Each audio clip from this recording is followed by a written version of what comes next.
भगवते वासुदेवाय। ओम नमो भगवते वासुदेवाय।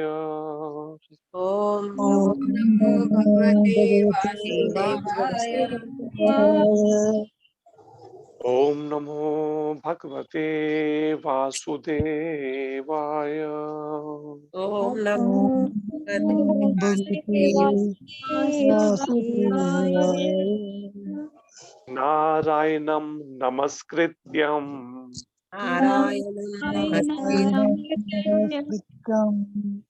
नरं चैव नरोत्तमं नरं चैव नरोत्तमं देवीं सरस्वतीं व्यासं देवी सरस्वती व्यासं ततो जयमुदीरये। ततो जयमुदीरये। नष्टप्रायेषु अभद्रेषु नष्टप्रायेषु भद्रेषु नित्यं भागवत सेवया नित्यं भागवत सेवया भगवती उत्तम श्लोके भगवती श्लोके भक्तिर्भवति नैष्ठकी। भक्तिर्भवति नैष्ठकी। ग्रंथराज श्रीमद् भागवत महापुराण की जय। जय भगवान श्रीला वेद व्यास जी की जय। श्री श्री नर नारायण ऋषि जी की जय। जय विद्या की देवी सरस्वती माता की जय। श्रीला शुकदेव गोस्वामी महाराज की जय। परीक्षित जी महाराज की जय। गुरु श्रीला प्रभुपाद महाराज की जय। श्री गुरु महाराज की जय। अनंत कोटि वैष्णव वृंद की जय। निताई गौर प्रेमानंदे हरि हरि बोल। हरि हरि बोल। हरे हरे हरे बोल। सभी पीछे दोहराइए। भक्त भक्ति भगवंत गुरु वंदे गुरु चतुर नाम वपु एक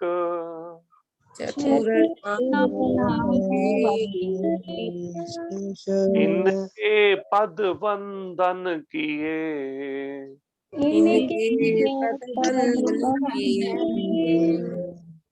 नाशे विघन अनेक।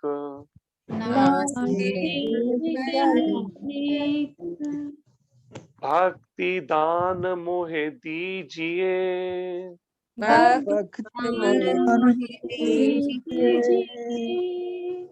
गुरुदेवन के देव। गुरुदेव के देव और ना कछु चाहिए और चाहिए निश दिन चरणन सेव। इस दिन चरण गुरु गोविंद दोनों खड़े गुरु गोविंद आके लागू पाए।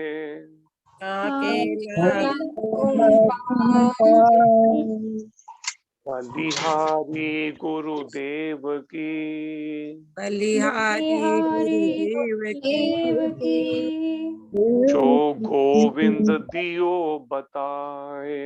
गोविंद दियो बताए।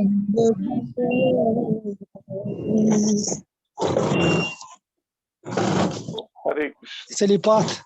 हरे कृष्ण। सभी भक्तों का, माताओं का और जो बच्चे हैं उनका आज की इस श्रीमद् भागवतम के कथा में सभी का स्वागत है। अभिनंदन है और भाग लेने के लिए धन्यवाद है। तो श्रीमद् भागवत का ये पहला स्कंद है, प्रथम स्कंद, जिसमें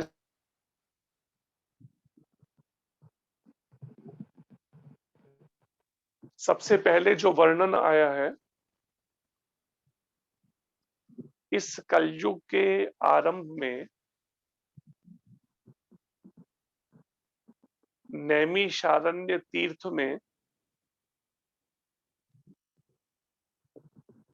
ऋषि मुनि एकत्रित हुए पूरे संसार से,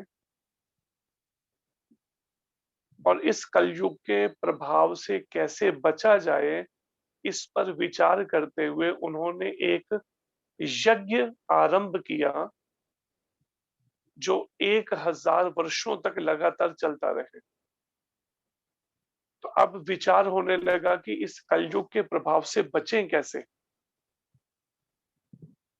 ऐसे में वहां पर उन ऋषि मुनियों के बीच में जो शौनक ऋषि और उनके साथ वहां हजारों ऋषि थे, 88,000 ऋषि एकत्रित हुए, जिसका वर्णन है भागवत में। तो वहां पर भगवान वेद व्यास जी के शिष्य श्रील सूत गोस्वामी भी वहां उपस्थित हुए। उनका भी आना हुआ अपने कुछ शिष्यों के साथ। तो सभी ऋषियों ने ये जिज्ञासा की, शौनकादि ऋषियों ने, कि आप हमें मार्गदर्शन कीजिए कि किस तरह से इस कलयुग के प्रभाव से हम बच सकते हैं। जब भगवान श्री कृष्ण इस धरा से, इस धरती से जब अपने धाम में वापस लौट गए, तो धर्म जो है उसने किसकी शरण ली, किसका आश्रय लिया। उसके बाद में दूसरा जो अध्याय, उसमें वर्णन था भगवान की दिव्य सेवा से संबंधित, कि हम इस श्रीमद् भागवत की नियमित कक्षाओं में उपस्थित होकर भगवान की और भगवान के भक्तों की कथाओं का श्रवण करके और भगवान की सेवा करके हम इस कलयुग के प्रभाव से बच सकते हैं। और अब इस तीसरे अध्याय में इसमें वर्णन है भगवान के उन समस्त अवतारों के बारे में जो मुख्य रूप से भगवान कृष्ण के अवतार हुए इस धरा पर, इस धरती पर। तो इस अध्याय में वर्णन है, सूत गोस्वामी जी कहते हैं कि सृष्टि के प्रारंभ में भगवान ने सर्वप्रथम विराट पुरुष के रूप में इस धरती पर अवतार लिए। 3 वो अवतारों का वर्णन है भगवान के जो शुरुआत में हुए। वो 3 विष्णु हैं। एक है भगवान कारणोदकशाही विष्णु, जिनको महाविष्णु भी कहते हैं। इसका वर्णन इस तीसरे अध्याय में सूत गोस्वामी कर रहे हैं कि जो आध्यात्मिक आकाश है जिसमें असंख्य भगवान के वैकुंठ लोक हैं, अलग अलग भक्त जिन जिन अवतारों के भक्त हैं, भगवान नरसिंह, भगवान वामन, भगवान वराह, वो सब अवतार अलग अलग वैकुंठ लोकों में रहते हैं और वो भक्त उनकी सेवा में रहते हैं। तो इस आध्यात्मिक आकाश जो इसको आप शास्त्र में वर्णन है ब्रह्म ज्योति भी कहा गया है।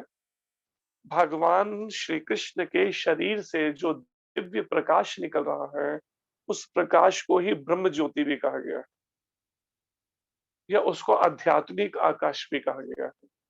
उसी ब्रह्म ज्योति में, उसी आध्यात्मिक आकाश में, उसमें असंख्य वैकुंठ लोक स्थित हैं।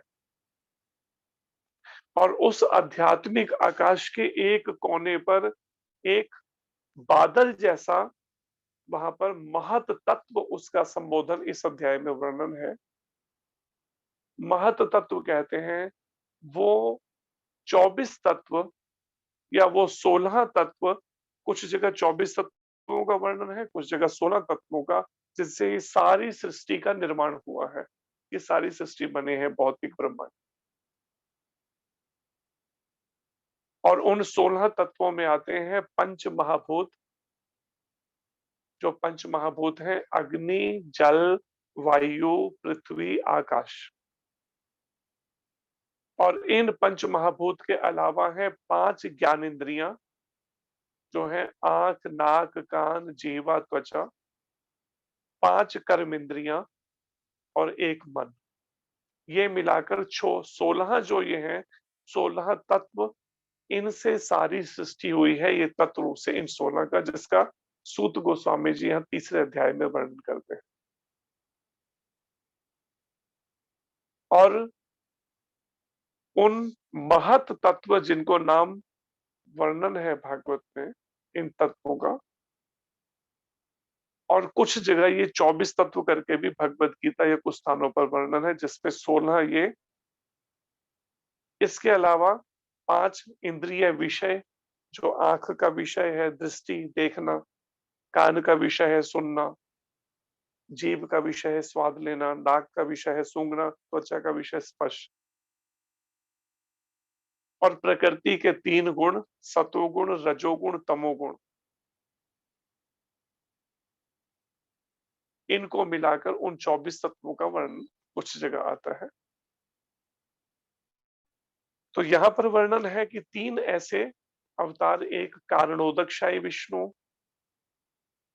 दूसरे उन कारणोदकशाही विष्णु से आगे जो सारे सृष्टि ब्रह्मांडों का इनका कारण है, भौतिक ब्रह्मांडों का, उन भगवान कारणोदकशाही विष्णु या जिनको महाविष्णु भी कहते हैं, उनके शरीर के रोमकूपों से ऐसे असंख्य भौतिक ब्रह्मांड उनसे निकलते हैं, उनकी सृष्टि होती है।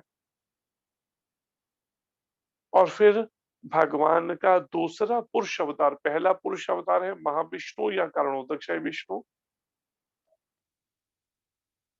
जो एक कारणोदक सागर में शयन कर रहे हैं।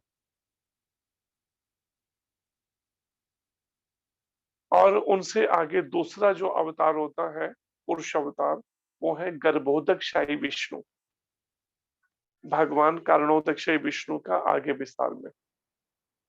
और ये सब जितने ब्रह्मांड उनके शरीर के रोमकूपों से प्रकट हुए, निकले, उन ब्रह्मांडों में वो प्रवेश करते हैं सभी, गर्भोदकशाही विष्णु जो है उनमें। और फिर उनसे तीसरा विस्तार होता है जो है क्षीरोदकशाही विष्णु या क्षीर सागर में शयन करने वाले विष्णु। सामान्यतः लोगों को जानकारी केवल इन्हीं विष्णु की है, क्षीर सागर वाले विष्णु, क्षीरोदकशाही विष्णु की। तो यहाँ पर सूत गोस्वामी इनका वर्णन करते हैं, कारणोदकशाही विष्णु, गर्भोदकशाही विष्णु और फिर क्षीरोदकशाही विष्णु का। इसके बाद शिला शुकदेव जी यहाँ पर सूत गोस्वामी इसका वर्णन आगे कर रहे हैं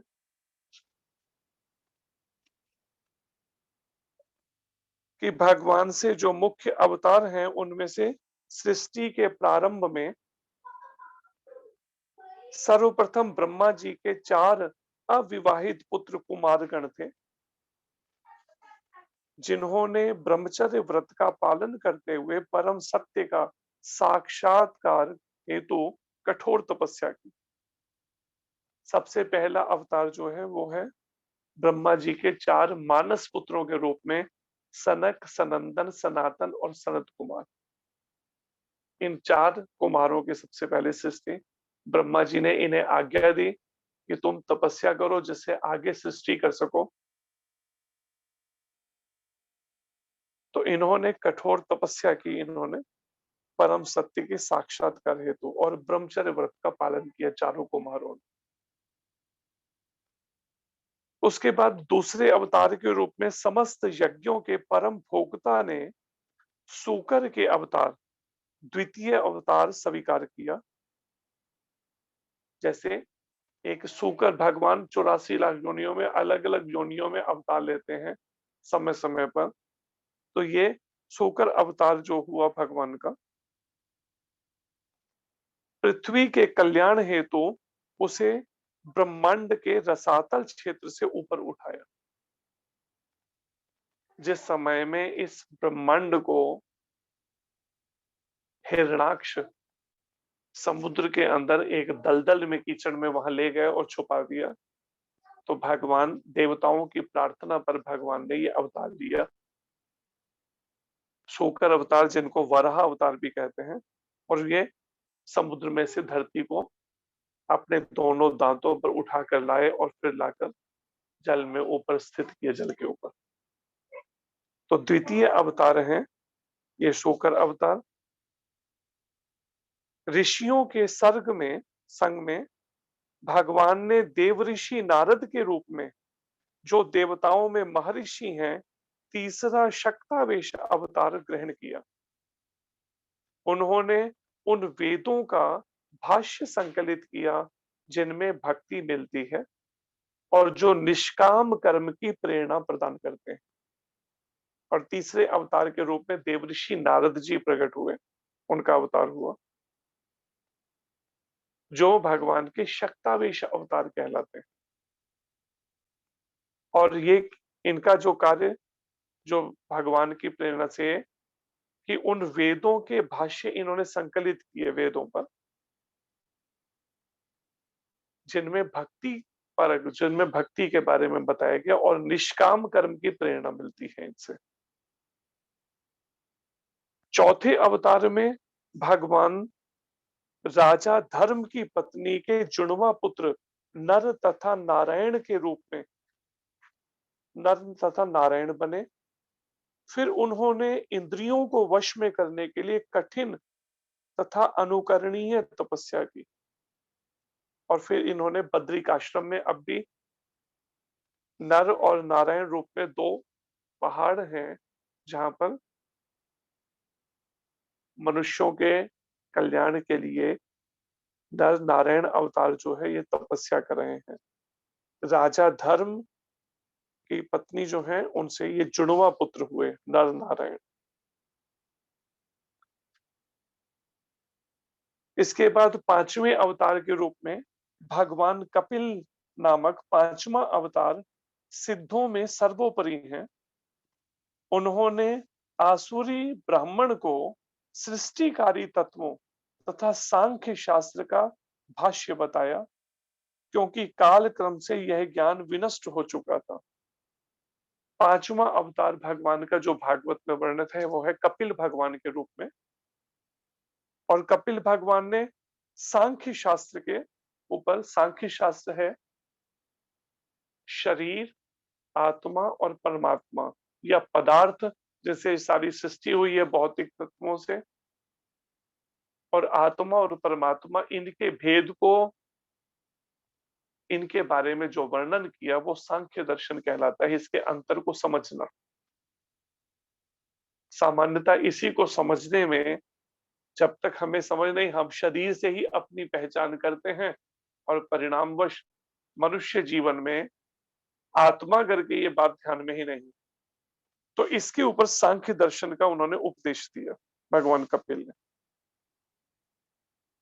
इसके बाद छठे अवतार, जिनका आगे विस्तार से फिर वर्णन आएगा, लेकिन पहले सूत गोस्वामी जी इन अवतारों के बारे में वर्णन कर रहे हैं कि पुरुष के छठे अवतार अत्रि मुनि के पुत्र थे। वे अनसुईया की प्रार्थना पर उनके गर्भ से उत्पन्न हुए। अत्रि ऋषि और अनसुईया माता से दत्तात्रेय भगवान। और उन्होंने अलर्क, प्रहलाद तथा अन्य यदु, है आदि को अध्यात्म के विषय में उपदेश दिया, जिसका वर्णन है कि ब्रह्मांड पुराण में भी वर्णन है कि पतिव्रता पत्नी के प्रसंग में भगवान द्वारा दत्तात्रेय के रूप में अवतार लेने की कथा का वर्णन हुआ है। उसमें कहा गया है कि ऋषि अत्रि की पत्नी अनसुईया ने ब्रह्मा, विष्णु तथा शिव के समक्ष प्रार्थना की कि हे प्रभु, यदि आप मुझ पर प्रसन्न हैं और मुझसे वर मांगने को कहते हैं, तो मेरी प्रार्थना है कि आप तीनों मिलकर मेरे पुत्र बने। ये प्रार्थना की अनसुईया माता ने कि ब्रह्मा विष्णु महेश जो है तीनों मिलकर ये अवतार इकट्ठे ले और वो दत्तात्रेय भगवान के रूप में अवतरित हुए। फिर सातवें अवतार के रूप में प्रजापति रुचि तथा उनकी पत्नी आकुति के पुत्र यज्ञ थे। यज्ञ भगवान के रूप में प्रकट हुए और उन्होंने स्वयंभू मनु के बदलने पर शासन संभाला। तो स्वयंभू मनु जो सबसे पहले आरंभ में सृष्टि के स्वयंभू मनु जो थे, उनका समय के बाद जो अगला शासन है वो यज्ञ भगवान ने संभाला स्वयंभू मनुज के स्थान पर, और अपने पुत्र यम जैसे देवताओं की सहायता प्राप्त की। जो यमराज जी हैं, इस तरह के उन देवताओं की सहायता प्राप्त की यज्ञ भगवान ने। आठवां अवतार राजा ऋषभ के रूप में हुआ। वे राजा नाभि तथा उनकी पत्नी मेरु देवी के पुत्र थे। इस अवतार में भगवान ने पूर्णता का मार्ग दिखलाया, जिसका अनुगमन उन लोगों द्वारा किया जाता है जिन्होंने अपनी इंद्रियों को पूर्ण रूप से संयमित कर लिया है और जो सभी वर्णाश्रमों के लोगों द्वारा वंदनीय है। तो आठवें अवतार के रूप में भगवान राजा ऋषभ के रूप में अवतरित हुए और इंद्रियों पर पूर्ण संयम करके किस तरह से संयम किया जाए और जीवन को कैसे पूर्णता की ओर ले जाया जाए भगवान से मिलने, तो वो मार्गदर्शन इन्होंने किया है राजा ऋषभ जी ने। इसके बाद हे ब्राह्मणों, मुनियों द्वारा प्रार्थना किए जाने पर भगवान ने नवें अवतार में राजा पृथु का शरीर स्वीकार किया, जिन्होंने विविध उपजें प्राप्त करने के लिए पृथ्वी को जोता। फलस्वरूप पृथ्वी अत्यंत सुंदर तथा आकर्षक बन गई। नौवें अवतार है महाराज पृथु, जो भगवान के शक्तावेश अवतार कहलाते हैं। जब चाक्षुष मनु के युग में ब्रह्मा जी के एक दिन में ऐसे 14 मनु होते हैं, जिनमें से जब चाक्षुष मनु के युग के बाद पूर्ण जल प्रलय हुआ और सारा जगत जल में डूब गया था, तब भगवान मछली के रूप में, मत्स्य रूप में प्रकट हुए और वैवस्वत मनु को नाव में रखकर उनकी रक्षा की। तो अगला जो है भगवान मत्स्य भगवान प्रकट हुए। इसके बाद भगवान का 11वां अवतार कच्छप के रूप में हुआ। एक कछुए का जो अवतार, कछुए के रूप में भगवान प्रकट हुए। कच्छप रूप में, जिनकी पीठ ब्रह्मांड के आस्तिकों तथा नास्तिकों के द्वारा मथानी के रूप में प्रयुक्त किए जा रहे मंदराचल पर्वत के लिए आधार बने। ये वर्णन है जो समुद्र मंथन के बारे में, जब देवताओं ने और असुरों ने मंदराचल पर्वत को मथानी बनाकर समुद्र का मंथन किया, तो उस समय में मंदराचल पर्वत समुद्र में ही डूबता जा रहा था। जब देवताओं ने प्रार्थना की तो भगवान ने ये कच्छप अवतार लेकर मंदराचल पर्वत को अपनी पीठ पर धारण किया, जिससे समुद्र को मथा जा सके और उसमें से अनेक वस्तुएं जो फिर प्रकट हुई समुद्र से। तो 11वें अवतार हैं कच्छप भगवान। 12वें अवतार में भगवान धन्वंतरी के रूप में प्रकट हुए, जो अमृत का कलश लेकर समुद्र से जब समुद्र मंथन किया गया, धन्वंतरी भगवान 12वें अवतार के रूप में प्रकट हुए। और 13वें अवतार में उन्होंने स्त्री के मनोहर सौंदर्य द्वारा नास्तिकों को मोहित किया। जो मोहिनी भगवान प्रकट हुए 13वें अवतार के रूप में, और देवताओं को पीने के लिए अमृत प्रदान किया मोहिनी भगवान ने। 14वें अवतार में भगवान नरसिंह के रूप में प्रकट हुए और अपने नाखूनों से नास्तिक हिरण्यकश्यपु के बलिष्ठ शरीर को उसी प्रकार चीर डाला जिस प्रकार बढ़ई लट्ठे को चीर देता है। इस तरीके से हिरण्यकश्यप का वध किया भगवान नरसिंह रूप में प्रकट हुए। 15वें अवतार में भगवान ने बौने ब्राह्मण वामन रूप में अवतार धारण किया और वे महाराज बलि द्वारा आयोजित यज्ञ में पधारे। यद्यपि वे हृदय से तीनों लोकों का राज्य प्राप्त करना चाह रहे थे, किंतु उन्होंने केवल 3 पग भूमि दान में मांगी। तो ये वर्णन है बलि महाराज के समय का। ये बलि महाराज जो असुरों के राजा हैं, ये यज्ञ कर रहे थे। 100वां ऐसा अश्वमेध यज्ञ कर रहे थे। अगर 100 यज्ञ कोई कर ले तो वो इंद्रासन दे सकता है, इंद्रासन उसे मिलता है, इंद्र बनने का अवसर मिलता है।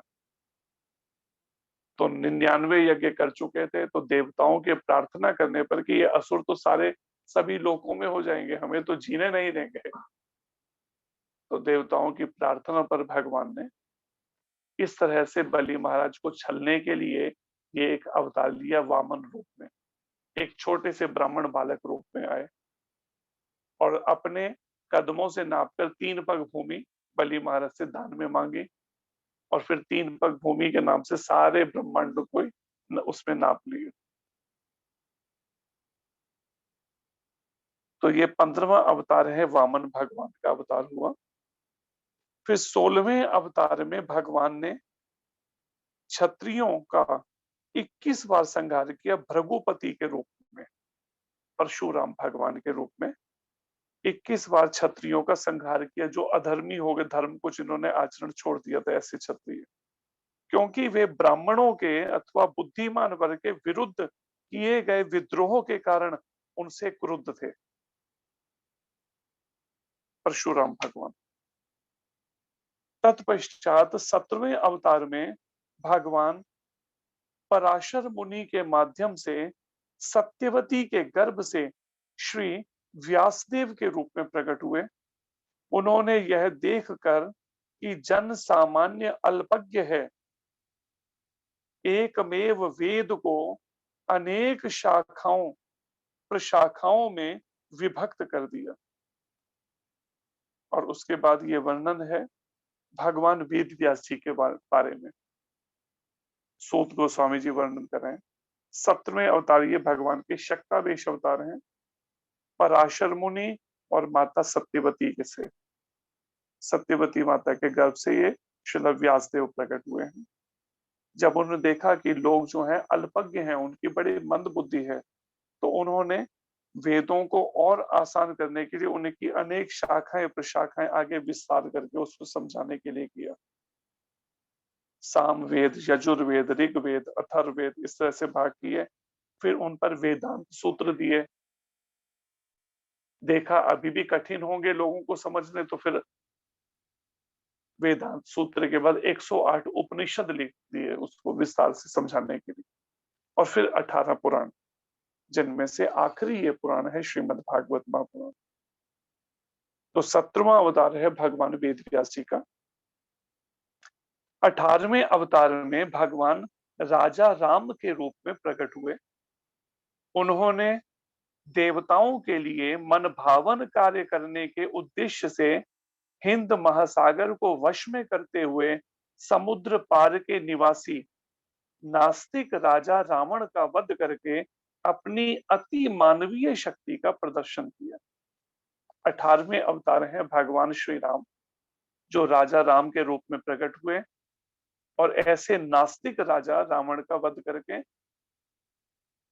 उन्होंने अपनी इस दिव्य शक्ति का प्रदर्शन किया, अति मानवीय शक्ति का। हिंद महासागर को वश में करके, अर्थात उसके ऊपर पुल बनाकर, जो रामेश्वरम से लंका तक थे ये। और आज भी ये प्रमाण है इस पर। 19वें तथा 20वें अवतारों में भगवान वृषणी वंश में यदुकुल में भगवान बलराम तथा भगवान कृष्ण के रूप में अवतरित हुए और इस तरह उन्होंने संसार के भार को दूर किया। 19वें अवतार भगवान बलराम जी और 20वें अवतार भगवान कृष्ण के रूप में अवतरित होकर उन्होंने संसार के भार को दूर किया, जो भगवान ने गीता में वचन भी दिया है।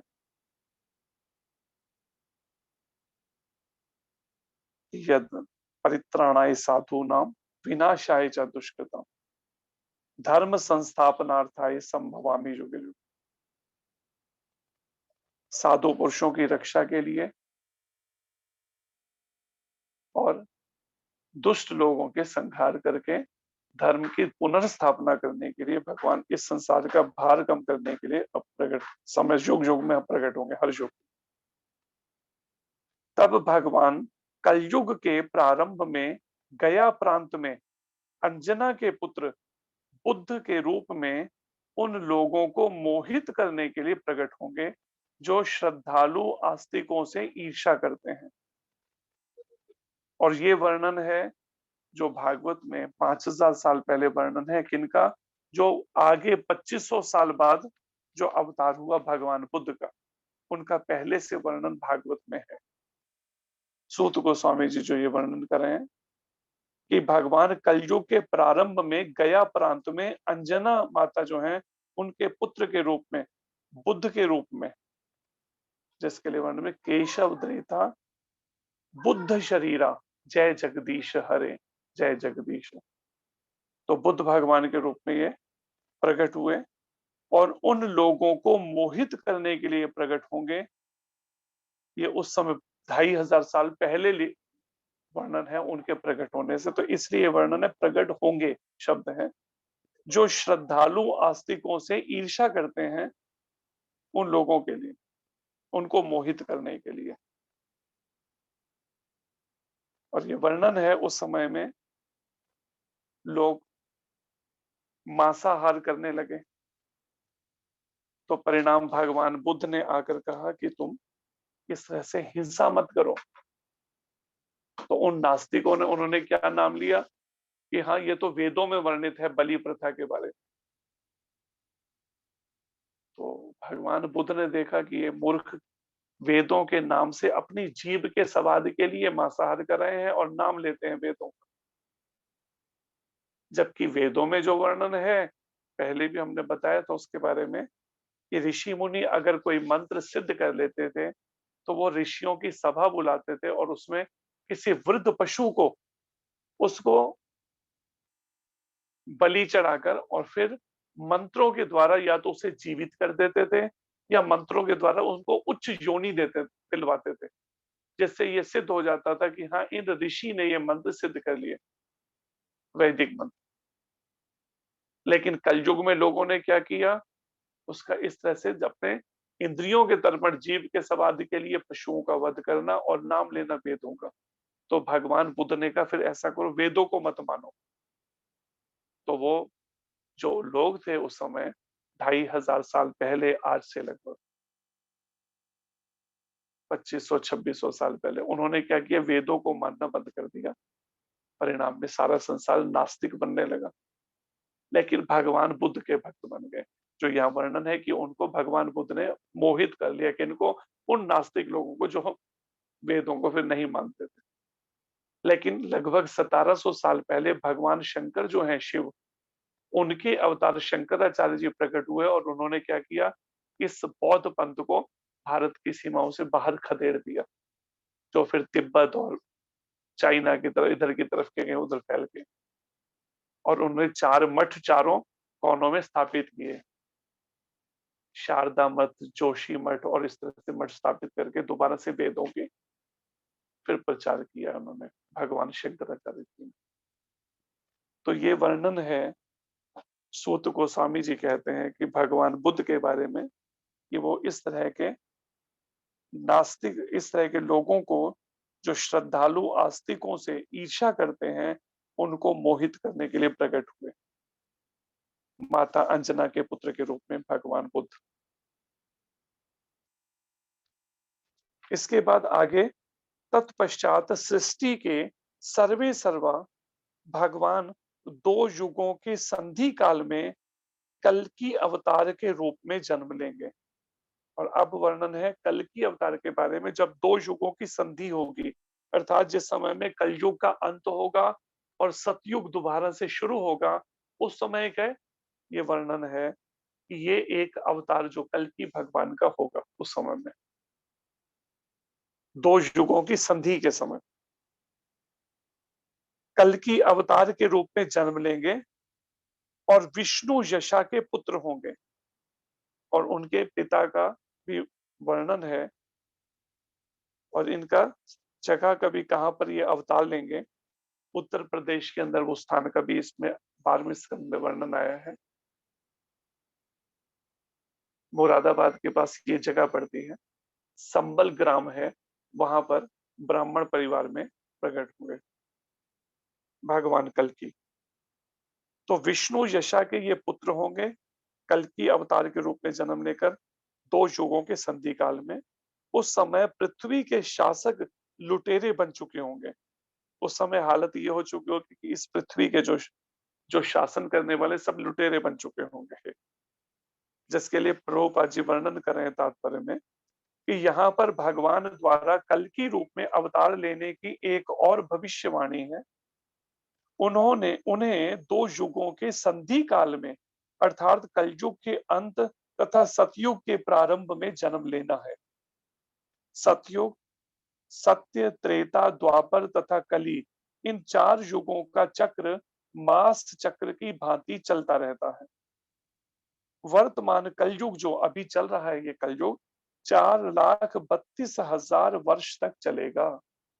ये कलयुग चलेगा 4,32,000 वर्ष तक, जिसमें से अभी केवल बीते हैं 5,200 कुछ वर्ष, 217-18 वर्ष तक। 4,32,000 वर्ष तक ये अभी चलेगा, जिसमें से कुरुक्षेत्र युद्ध तथा राजा परीक्षित के राज्य के अंत के बाद से लगभग 5,000 वर्ष बीत चुके हैं, प्रभुपाद जी वर्णन करें। अतः 4,27,000 वर्ष अभी भी शेष हैं इस कलयुग के। इस काल के बाद कल्कि अवतार होगा, जैसा कि श्रीमद् भागवत में भविष्यवाणी की गई है।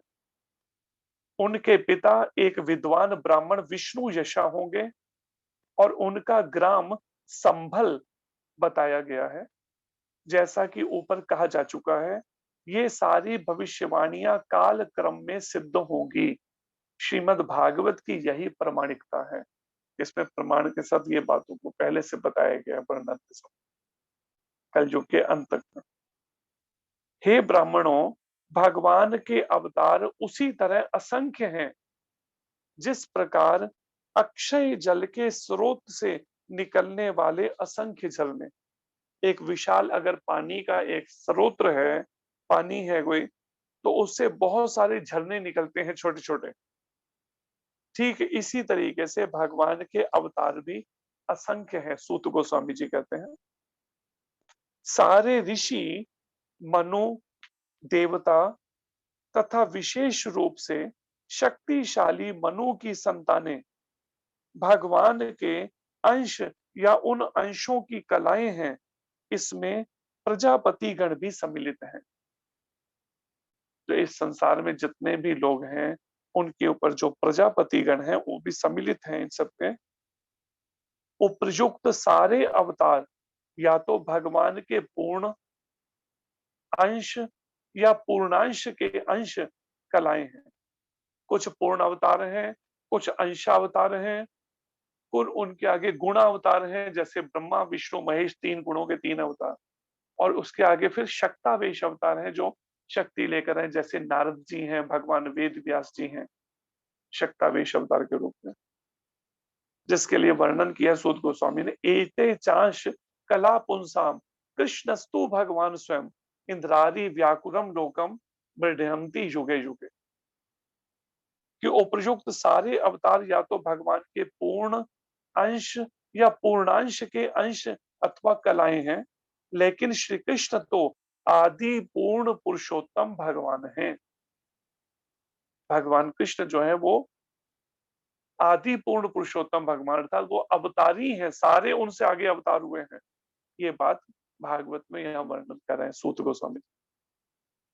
वे सब विभिन्न लोकों में नास्तिकों द्वारा उपद्रव किए जाने पर प्रकट होते हैं।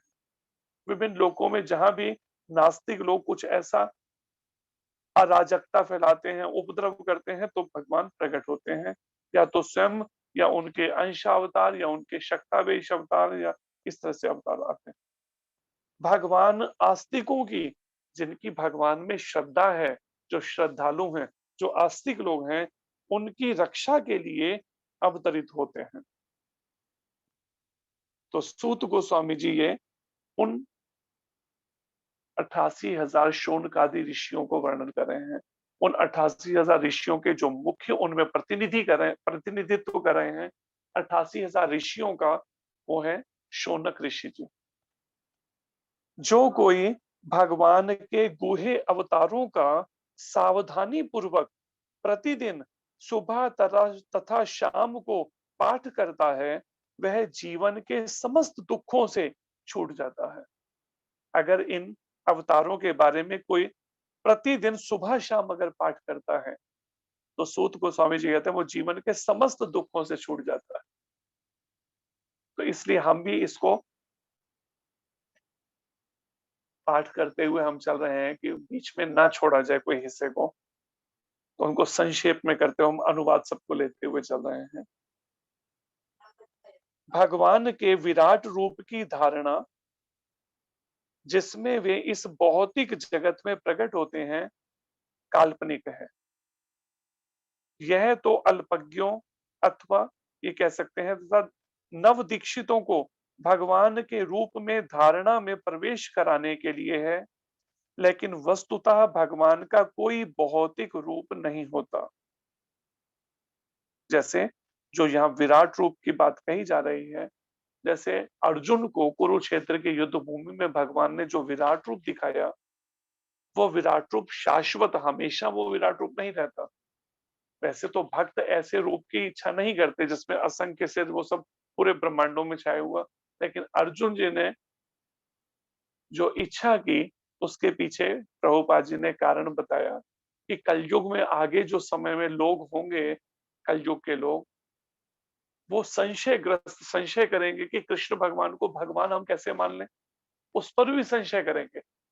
तो इसलिए अर्जुन ने कलयुग के उन बद्ध जीवों कह लो या पतित जीवों को के लिए भगवान से इच्छा करी कि मैं आपका विराट रूप देखना चाहता हूँ। क्योंकि अर्जुन तो भगवान के धाम में भगवान के पार्षद हैं, लेकिन वो इस तरह से एक अज्ञानी पुरुष की तरह ऐसा व्यवहार कर रहे हैं कलयुग के जीवों के लिए कि भगवान से इच्छा की, भगवान कृष्ण से, कि आप मुझे वो विराट रूप दिखाइए, और भगवान ने फिर वो विराट रूप दिखाया। इसलिए प्रभुपाद जी कहते थे अगर कोई कहता है अपने को भगवान कहता है, उसको यही कही कि विराट रूप जैसे भगवान कृष्ण ने दिखाया, तुम विराट रूप दिखा दो, हम तुम्हें भगवान मान लेंगे। उसी समय वास्तविकता उनकी खुल जाएगी। तो ये जो विराट रूप है, ये शाश्वत कोई ऐसा नहीं है कि हमेशा, केवल कुछ देर के लिए वो दिखाया और फिर भगवान ने उसको अदृश्य कर दिया, उस विराट रूप को। बादल तथा धूल वायु द्वारा ले जाए जाते हैं, लेकिन अल्पज्ञ लोग कहते हैं कि आकाश मेघाच्छादित है, आकाश बादलों से ढका हुआ, और वायु धूलिमय अथवा मलिन है। इसी प्रकार वे लोग आत्मा के विषय में भी भौतिक शरीर की धारणाओं का आरोपण करते हैं। ये वर्णन है जैसे कई बार बादल जब आकाश में आ जाते हैं, या फिर धूल, हवा के साथ बहुत धूल उड़ती है, तो आकाश दिखाई नहीं देता। तो कई बार लोग क्या कहते हैं अज्ञानतावश कि देखो बादलों ने और धूल ने आकाश को ढक लिया, जबकि सच्चाई क्या है, धूल और बादल आकाश को कभी ढक नहीं सकते। उसने किसको ढक लिया? हमारी दृष्टि को, हमारी ढक लिया, हमारी नजर को ढक लिया। लेकिन हम नजर को न ढके, हम कहते हैं देखो जी आकाश को ढक लिया बादलों ने और धूल ने। ठीक इसी तरीके से ये उदाहरण दिया है इस बात को समझाने के लिए कि इसी प्रकार वे लोग आत्मा के विषय में भी ऐसी भ्रांति करते हैं कि भौतिक शरीर अगर धारण कर रखा है, हम कहते हैं कि देखो आत्मा जो है वो ढकी हुई है, आत्मा दिखाई नहीं, लेकिन वास्तव में आत्मा के उस तेज को वो ढक नहीं सकते। लेकिन उस आत्मा की चेतना के द्वारा ये शरीर में हम अनुभव कर सकते हैं कि आंखें देख पा रही हैं, कान सुन पा रहे हैं, दिमाग सोच पा रहा है, हाथ और पैर हलचल कर रहे हैं। ये बात से कि उसमें चेतना, वो आत्मा की चेतनता पूरे शरीर में फैली हुई। रूप की इस स्थूल अवधारणा से परे रूप की एक अन्य सूक्ष्म धारणा है जिसका कोई आकार नहीं होता और जो अनदेखा, अनसुना तथा अव्यक्त होता है। जीव का रूप इस सूक्ष्मता से परे है, अन्यथा उसे बारंबार जन्म ना लेना पड़ता।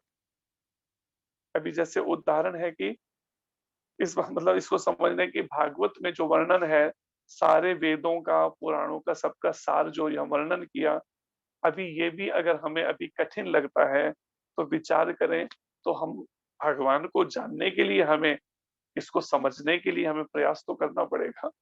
अगर वास्तव में हम भगवान को तत्व से जानना चाहते हैं, वास्तव में भगवान कृष्ण क्या है, भगवान कृष्ण के बारे में, तो प्रभुपाद जी ने इसे समझाया है इस श्लोक का जो भी, कि ज्यों ही जीव इस दृश्य स्थूल शरीर को त्याग देता है, त्यों ही स्थूल शरीर तथा मनोवैज्ञानिक क्रियाएं करना बंद कर देती हैं। फिर शरीर में कोई भी क्रियाएं करनी बंद हो जाती हैं स्थूल शरीर में। वस्तुतः हम कहते हैं कि जीव चला गया शरीर को छोड़कर जब किसी की मृत्यु होती है तो, क्योंकि वह ना तो दिखता है ना ही सुनाई देता है।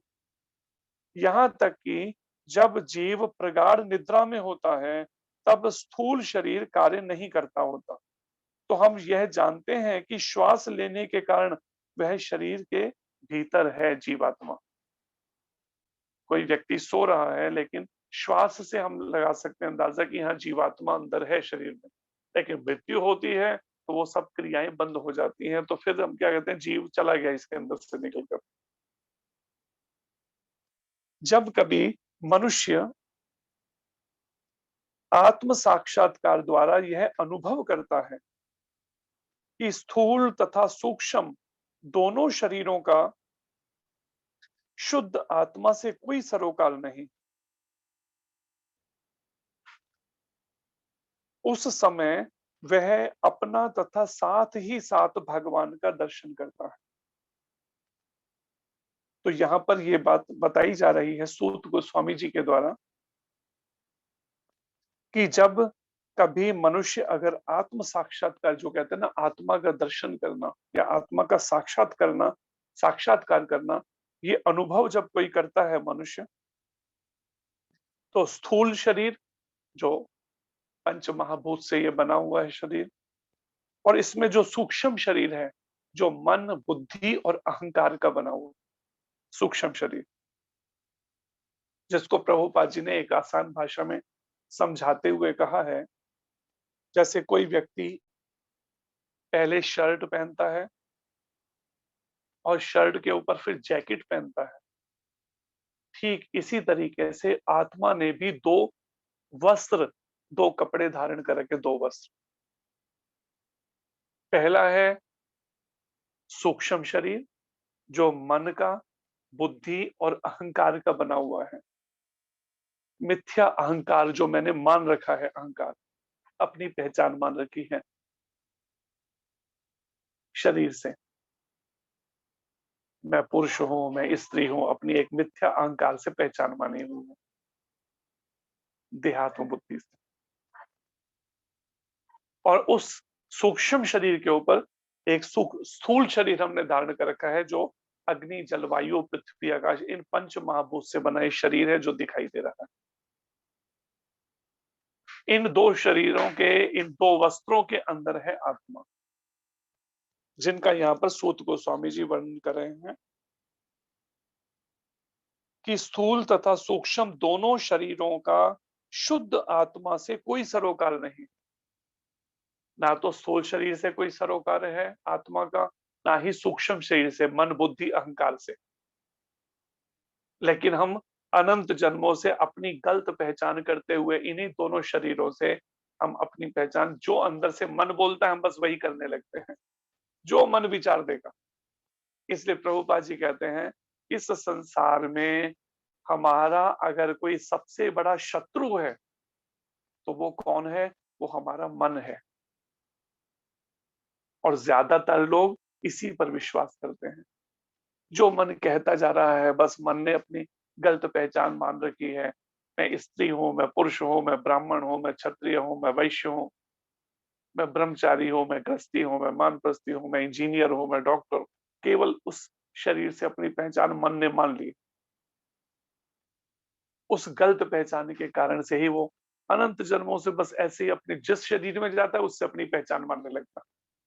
कोई जीवात्मा सुअर की योनि में गया, उससे पहचान करने लगा। जैसे पुराणों में वर्णन आता है कि इंद्र को एक बार जब श्राप मिला तो उस कारण से उसको सुअर की योनि में आना पड़ा। और जब समय पूरा हो गया, जब यमराज लेने के लिए आए, तो यमराज ने कहा इंद्र को कि चलो, इंद्रासन खाली है तुम्हारे लिए, तुम्हारा समय पूरा हो चुका है इस शरीर में।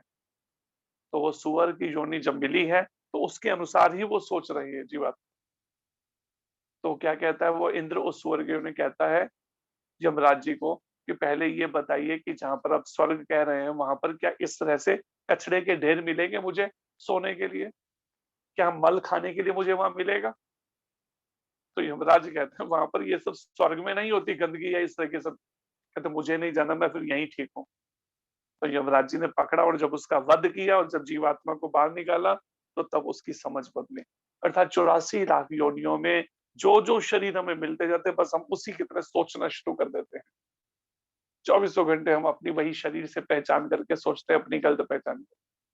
और उस देहात्म बुद्धि से, उस गलत पहचान से, मिथ्या पहचान मानने से बाहर निकालकर उसको आत्मा के चिंतन में लाना, उसके तो विचार कीजिए कि इसके लिए हम, जब तक हम निरंतर हम इन बातों का हम श्रवण करके फिर मनन नहीं करें तब तक संभव नहीं हम इस सोच से निकल सकेंगे बाहर। तो ये भागवत, श्रीमद् भागवत महापुराण हमारे चिंतन को बदलने के लिए ही है, हमारे सोचने के ढंग को बदलने के लिए। जो हमने गलत पहचान अपनी शरीर से मान ली, मैं भारतवासी हूँ, मैं अमेरिकन हूँ, केवल शरीरों से पहचान, इस मान्यताओं से बाहर निकाल कर उसे इस आत्मज्ञान में स्थित करने के लिए। और यही बात भगवत गीता के भी आखिर में 18वें अध्याय के 66वें श्लोक में भगवान कृष्ण कहते हैं, सर्वधर्मान परित्यज्य माम एकम शरणम। सारी अपनी इन मान्यताओं को छोड़कर जो तूने अपने मन से मान रखी हैं, मैं पत्नी हूँ, मैं पति हूँ, मैं ब्राह्मण हूँ, मैं क्षत्रिय, इन सब मान्यताओं को छोड़कर मेरी एक की शरण, भगवान कृष्ण कहते हैं मेरी शरण। क्योंकि भगवान कृष्ण का जो दिव्य शरीर है वो आप और हमारी तरह स्थूल ये नहीं है इस तरह का। उनका पूर्ण शरीर ही चेतन है, लेकिन देखने में आप हम जैसा लगता है दो भुजाओं वाले भगवान इस तरह के, लेकिन उनका शरीर हमारी तरह नश्वर शरीर नहीं है। उनका वो शाश्वत शरीर है, सदा रहने वाला। उनके शरीर का कभी नाश नहीं होता। तो यहाँ पर सूत गोस्वामी जी कहते हैं कि जब कभी मनुष्य आत्म साक्षात्कार द्वारा यह अनुभव करता है कि स्थूल तथा सूक्ष्म दोनों शरीरों का शुद्ध आत्मा से कोई सरोकार नहीं, जब इसका अनुभव हो जाता है किसी को 24 घंटे, इस साक्षात्कार में, ये ज्ञान में स्थित हो जाता है जब इस चिंतन में, उस समय वह अपना तथा साथ ही साथ भगवान का दर्शन, आत्मा का भी और परमात्मा का दोनों का, अपना भी और भगवान का भी दोनों का दर्शन जो है वो करता है वो जीव, जब इसमें स्थित हो जाए। तो ये भगवान और भगवान के अवतार और भगवान के भक्तों की जो लीलाएं हैं, ये हमें उसी देहात्म बुद्धि से ऊपर उठाकर इसमें स्थित करने के लिए है। आत्मा और भगवान के इस दर्शन जिसका ये वर्णन आ रहा है उस स्थिति तक लाने के लिए है भागवत की कथा। आगे सूत गोस्वामी जी कहते हैं, यदि माया का शमन हो जाता है, कि अर्थात वो माया जो है बिल्कुल पूरी तरह से हमारे मन से हट जाती है, जो माया के प्रभाव के कारण हमारे मन के अंदर ये सब वासनाएं जो हैं डेरा डाले हुए हैं, काम, क्रोध, लोभ, मोह, अहंकार, ईर्ष्या, द्वेष, ये सब घृणा। जब माया का शमन हो जाता है और यदि भगवत कृपा से जीव ज्ञान से संपन्न हो जाता है, जब इस आत्म ज्ञान से और परमात्म ज्ञान से संपन्न हो जाता है जब जीवात्मा, तो उसे तुरंत आत्म साक्षात्कार का प्रकाश प्राप्त होता है। उसी समय आत्मा का उसे साक्षात्कार हो जाता है, वो दिव्य प्रकाश प्राप्त हो जाता है और वह अपनी महिमा में प्रतिष्ठित या महिमा मंडित हो जाता है। वापिस वो देहात बुद्धि से बाहर निकलकर अपने आत्म स्वरूप में स्थित हो जाता है वो 24 घंटे। जब वो आत्म साक्षात प्रकाश, लेकिन कब? जब वो शुद्ध हो जाए जीव, पूरी तरह से इन सब कल्मश से रहित हो जाए, जो माया का प्रभाव पूरी तरह से माया का शमन हो जाए। लेकिन वो तब हो सकता है जब हम माया में रहकर केवल अपनी इस मिथ्या पहचान से ऊपर उठकर भगवान की प्रसन्नता के लिए अपने 24 घंटे के कर्म करने का अभ्यास करें। भगवान की प्रसन्नता के लिए श्री कृष्ण की। तो यही प्रभुपाद जी ने पूरे विश्व भर में किया। जो लाखों आत्माएं जुड़ी प्रभुपाद जी के साथ में विश्व भर की, तो उनको प्रभुपाद जी ने क्या किया, 24 घंटे कृष्ण भावना से भावित कर्म कैसे किया जाए, यही ट्रेनिंग दी, यही सिखाया उनको। कृष्ण की प्रसन्नता के लिए कैसे कर, सुबह से उठकर स्नान करके भगवान की आरती करना और फिर भगवान का प्रसाद ही केवल ग्रहण करना, भगवान की कथाओं का श्रवण करना, सुबह भागवतम और शाम को भगवत गीता की क्लासेस पूरे विश्व भर में चलती हैं मंदिरों में, और पुस्तकों का वितरण करना और भगवान का ये प्रचार कार्य करना। इस तरह से अपने को 24 घंटे कृष्ण के लिए व्यस्त करना। इस प्रकार विद्वान पुरुष उस अजन्मा तथा अकर्ता के जन्मों तथा कर्मों का वर्णन करते हैं।